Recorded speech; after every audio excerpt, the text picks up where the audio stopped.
돈을 잃지 않는 투자자들은 왜 절대 서두르지 않았을까? 지금 주식 들고 계신 분들 중에 한 번이라도 생각해 보신 적 있으실 겁니다. 이거 팔아야 하나? 더 기다려야 하나? 지금이 바닥인가? 아니면 더 떨어지나? 솔직히 말씀드릴게요. 그 고민 30년 넘게 시장을 이긴 투자자도 똑같이 했습니다.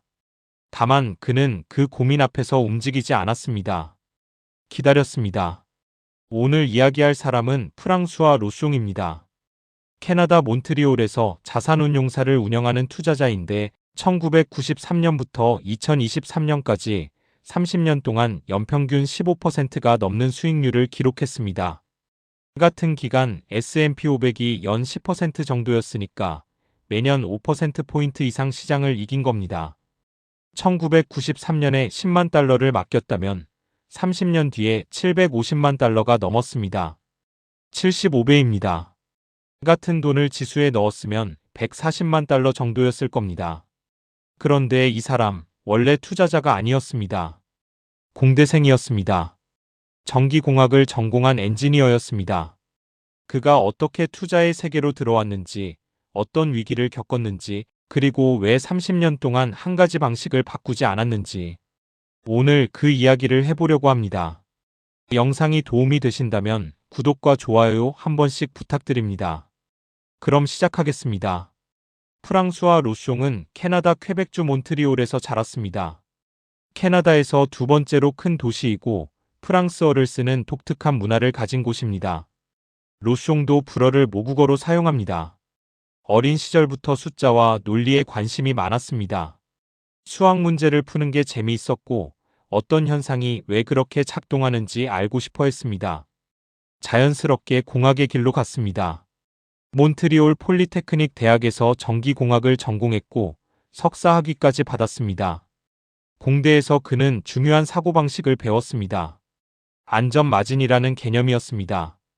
다리를 설계할 때 예상 하중에 딱 맞춰서 만들지 않습니다. 예상보다 훨씬 무거운 하중도 버틸 수 있게 만듭니다. 그래야 예상치 못한 상황에서도 무너지지 않습니다. 이 개념은 나중에 그의 투자 철학의 핵심이 됩니다. 주식을 살 때도 딱 맞는 가격이 아니라 충분히 싼 가격에 사야 한다는 것. 예상보다 나쁜 일이 생겨도 버틸 수 있는 여유가 있어야 한다는 것. 그리고 공학에서 또 하나 배운 게 있습니다. 지나친 정밀함은 의미가 없다는 것입니다.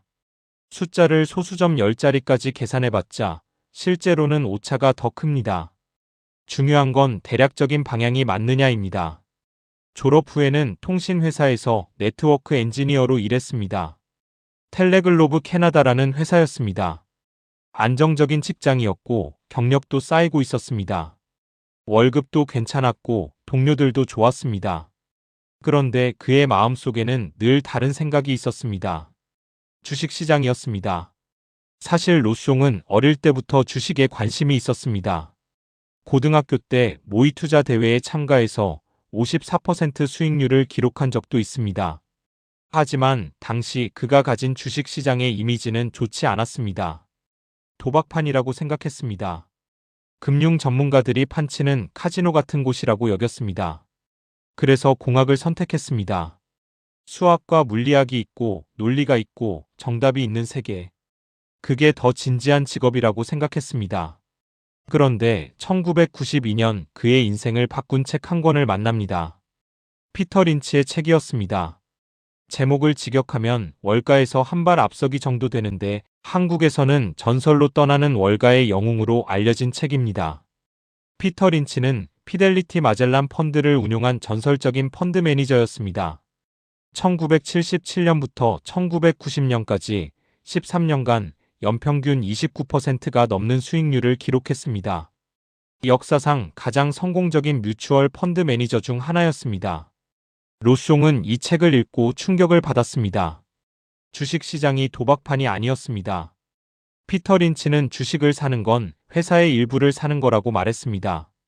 좋은 회사를 찾아서 오래 들고 있으면 된다고 했습니다. 복잡한 차트나 시장 예측이 아니라 사업을 이해하고 기다리면 된다는 거였습니다.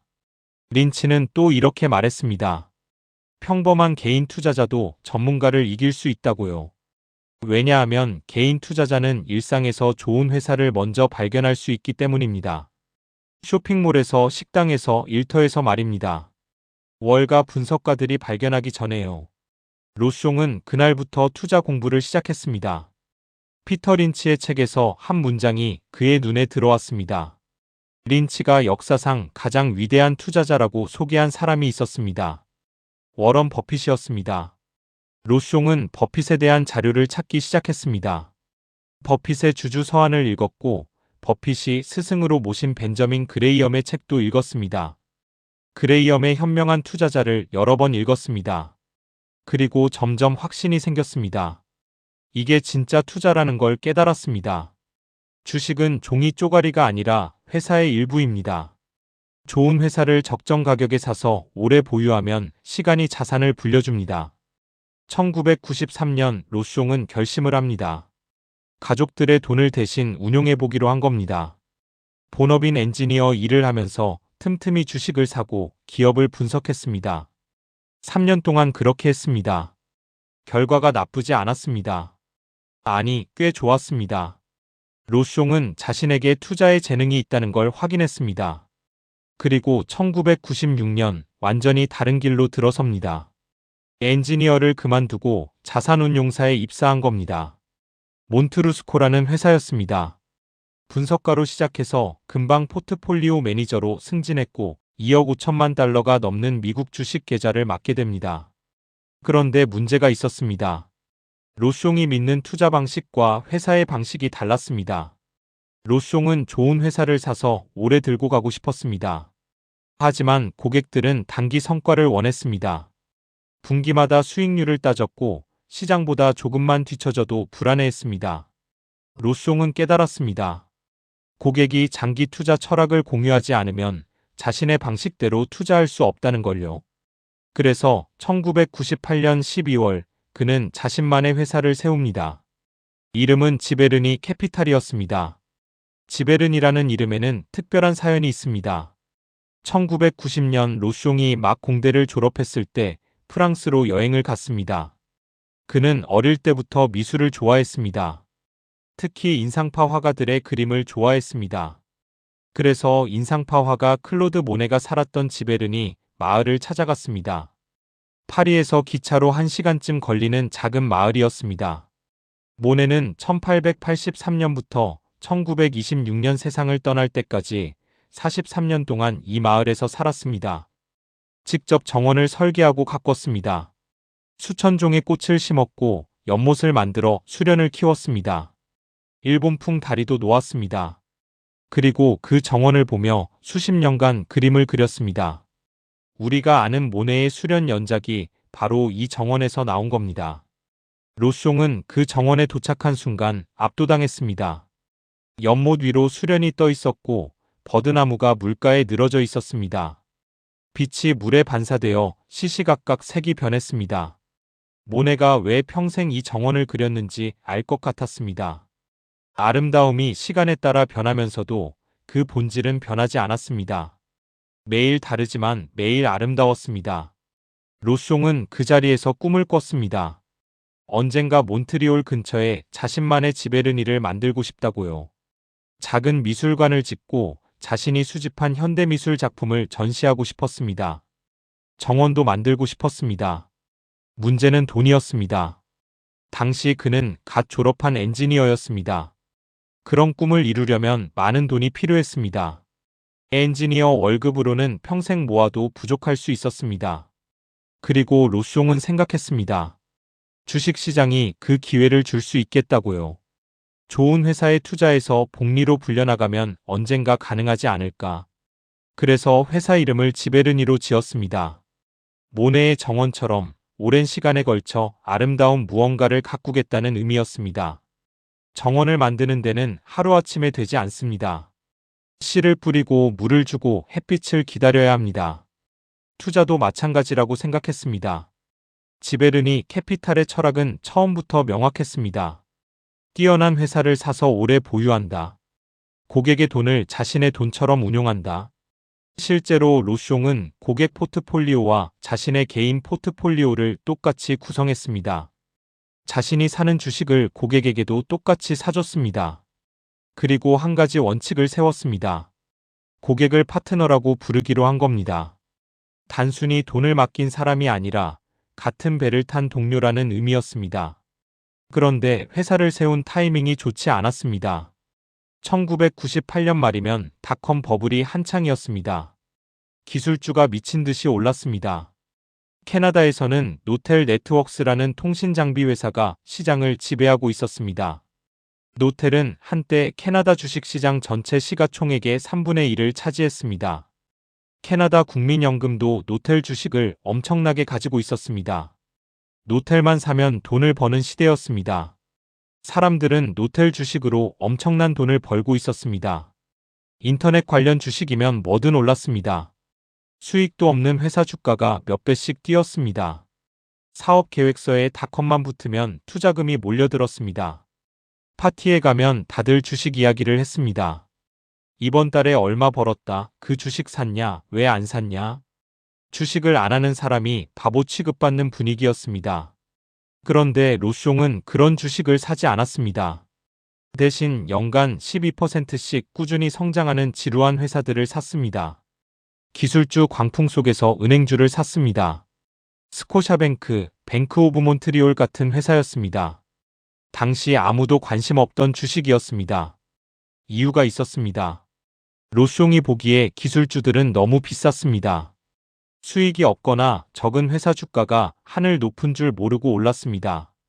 기대만으로 가격이 형성된 거였습니다. 그건 투자가 아니라 투기였습니다. 반면 은행들은 매년 안정적으로 돈을 벌었습니다. 배당도 좋습니다. 그런데 인기가 없어서 주가가 쌌습니다.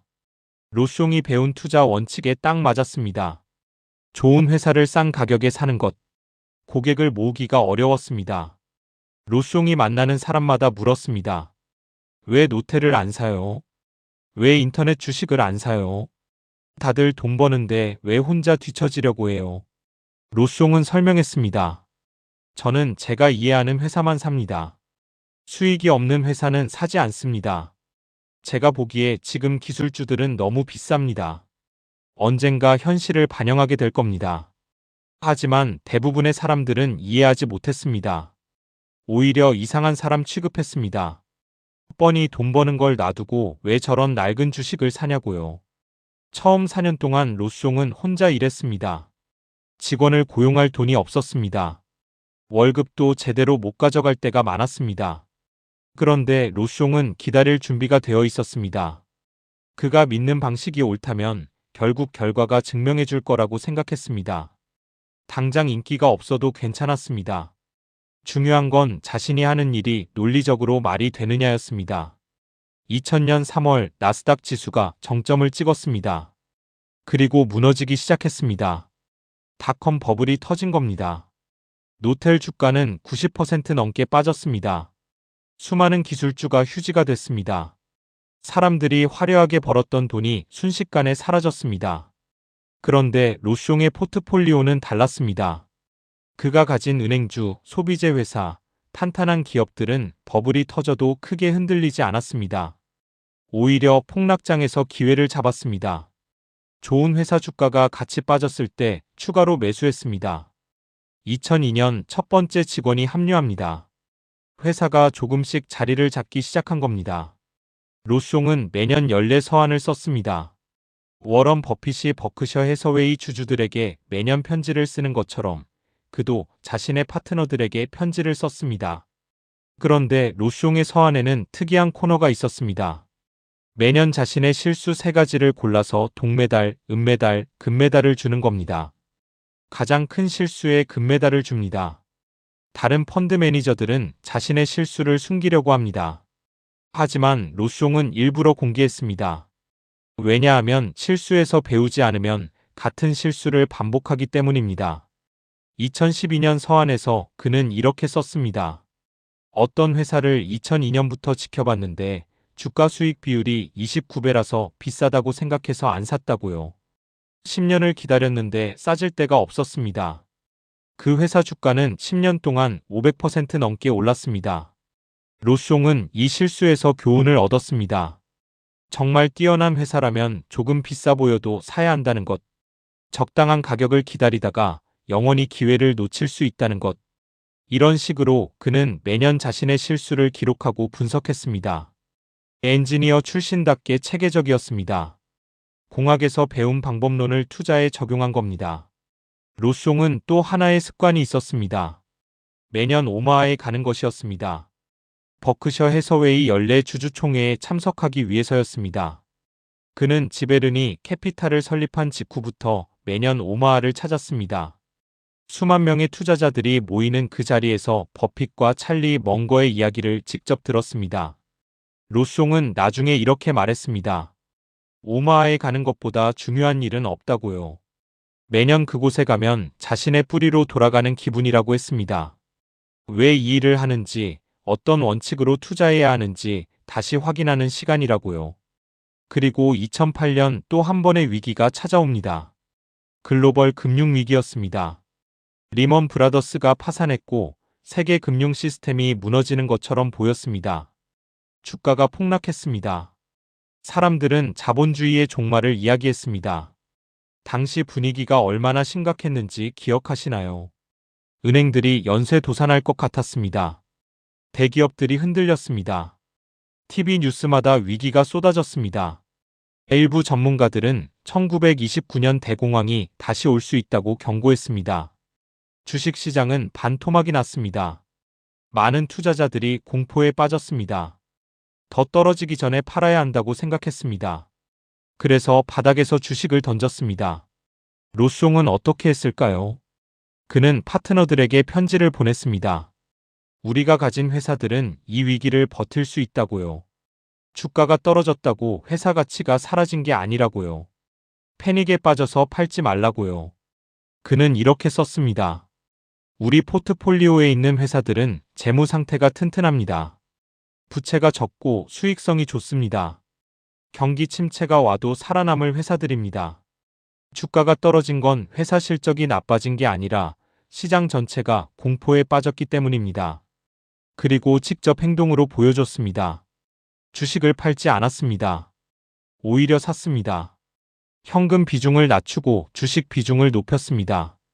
가지고 있던 안전한 주식 일부를 팔아서 더 좋은 기회에 투자했습니다.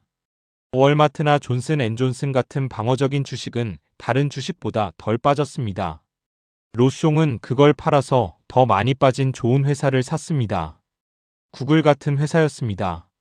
2009년 2월 시장이 바닥 근처였을 때 로송은 신문 인터뷰를 했습니다. 몬트리올 일간지 라 프레스와의 인터뷰였습니다. 그는 이렇게 말했습니다. 지금은 한 세대에 한 번 올까 말까 한 기회라고요. 불어로 하면 더 운율이 맞는 표현이었다고 합니다. 어쨌든 그의 메시지는 분명했습니다. 모두가 공포에 떨 때가 바로 살 때라는 것이었습니다. 결과는 어땠을까요? 2008년 지베르니 캐피탈의 손실은 마이너스 5.5% 정도였습니다. 시장 평균보다 훨씬 적게 잃었습니다. 그리고 이후 반등장에서 크게 벌었습니다. 2008년 1월부터 2013년까지 계산하면 지베르니 포트폴리오의 수익률은 141%였습니다. 같은 기간 벤치마크는 54%였습니다. 로송은 위기 속에서 흔들리지 않았습니다. 왜 그럴 수 있었을까요? 그는 스스로 이렇게 분석했습니다. 자신에게는 무리 유전자가 없다고요. 인류는 오랜 세월 동안 무리를 지어 살아왔습니다. 맹수가 나타나면 다 같이 도망가야 살았습니다. 혼자 다른 행동을 하면 죽었습니다. 그래서 대부분의 사람들에게는 무리를 따르는 본능이 유전자에 새겨져 있습니다. 그런데 주식시장에서는 이 본능이 독이 됩니다. 모두가 사면 같이 사고 모두가 팔면 같이 팔기 때문입니다. 비쌀 때 사고 쌀 때 팝니다. 로송은 자신에게 그 유전자가 약하다고 생각했습니다. 그래서 남들이 도망갈 때 혼자 남아있을 수 있었던 겁니다. 물론 쉬운 일은 아니었습니다. 2008년 위기 때 경험 많은 투자자들도 패닉에 빠지는 걸 봤습니다. 수십 년 투자한 사람들이 바닥에서 모든 걸 팔았습니다. 로송은 이렇게 말했습니다. 주식시장에서 가장 중요한 장기는 뇌가 아니라 위장이라고요. 피터 린치가 한 말을 인용한 겁니다. 폭락장을 견딜 배짱이 없으면 주식을 하면 안 된다는 의미입니다. 2020년에도 비슷한 일이 있었습니다. 코로나19로 시장이 폭락했을 때였습니다. 로숑은 또다시 파트너들에게 편지를 보냈습니다. 2페이지짜리 짧은 메모였습니다. 우리 회사들은 이 위기를 버틸 수 있다. 주가 변동에 흔들리지 말라. 지난 60년간 있었던 시장 폭락과 회복의 역사를 상기시켜줬습니다. 결론은 하나였습니다.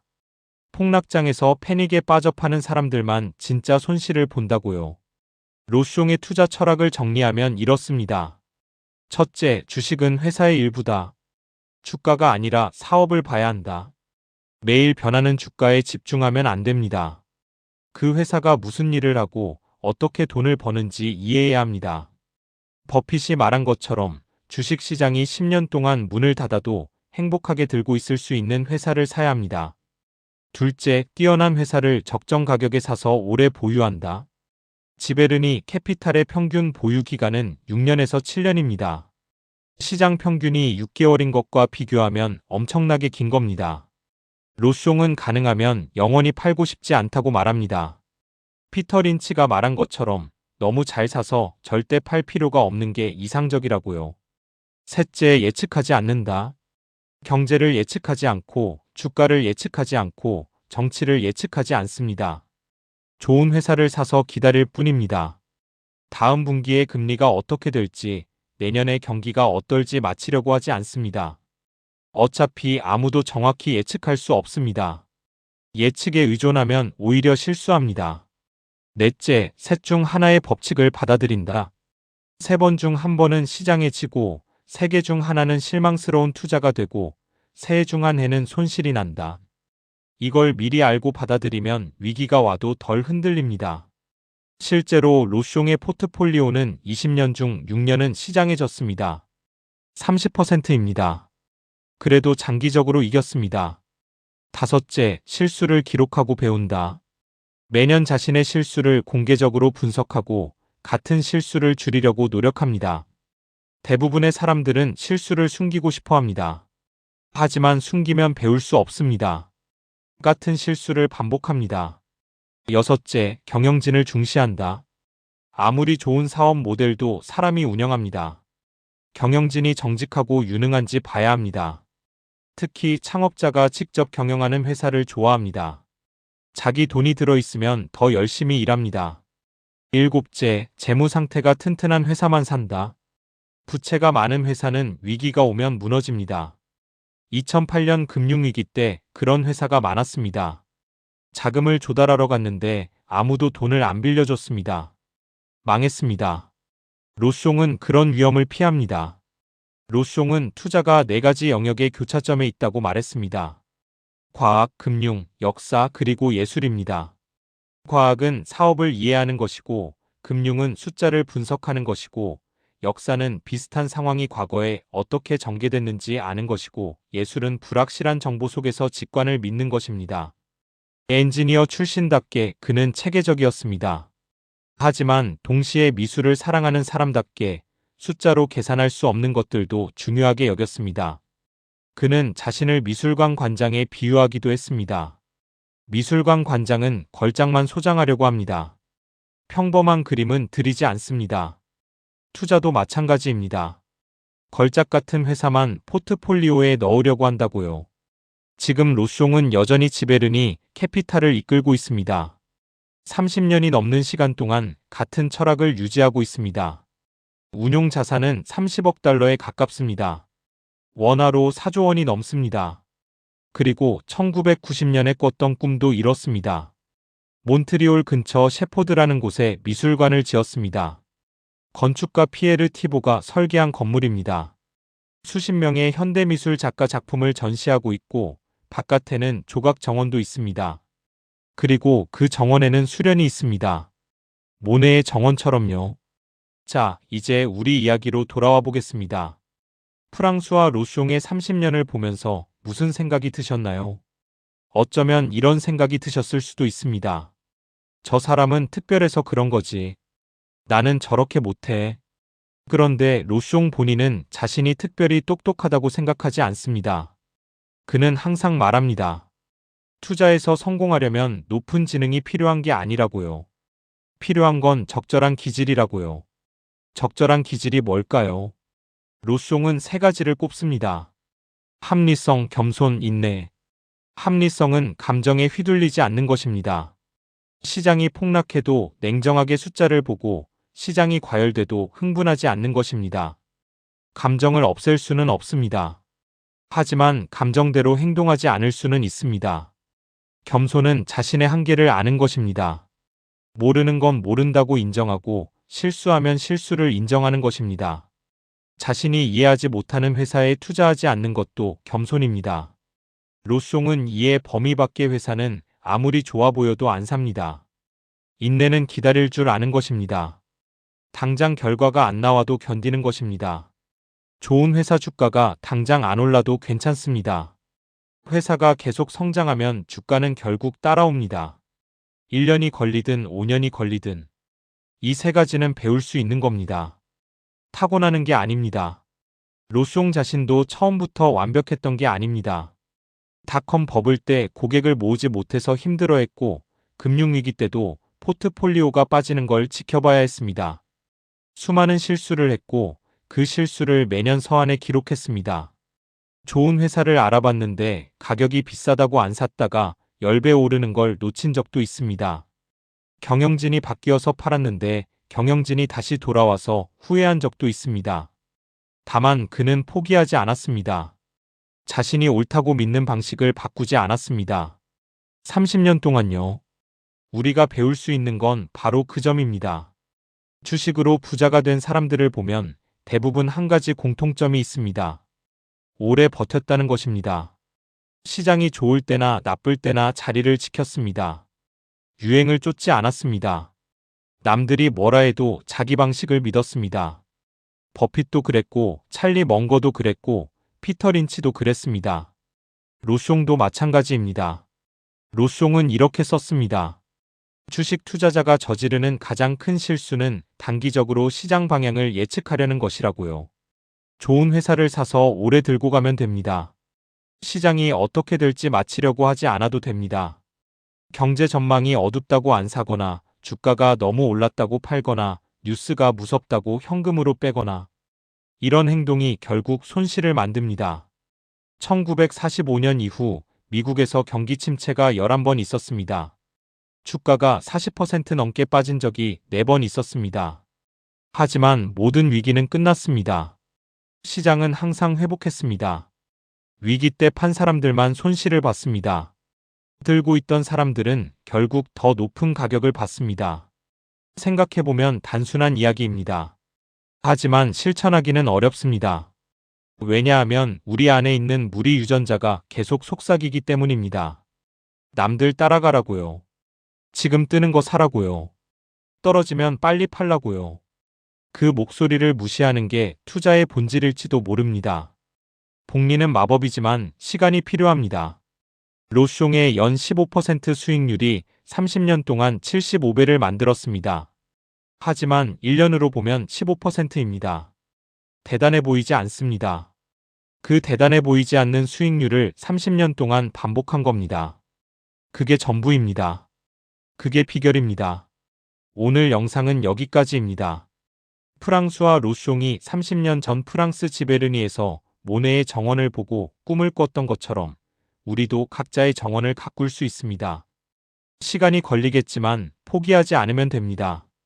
오늘 영상이 도움이 되셨다면 구독과 좋아요 부탁드립니다. 감사합니다.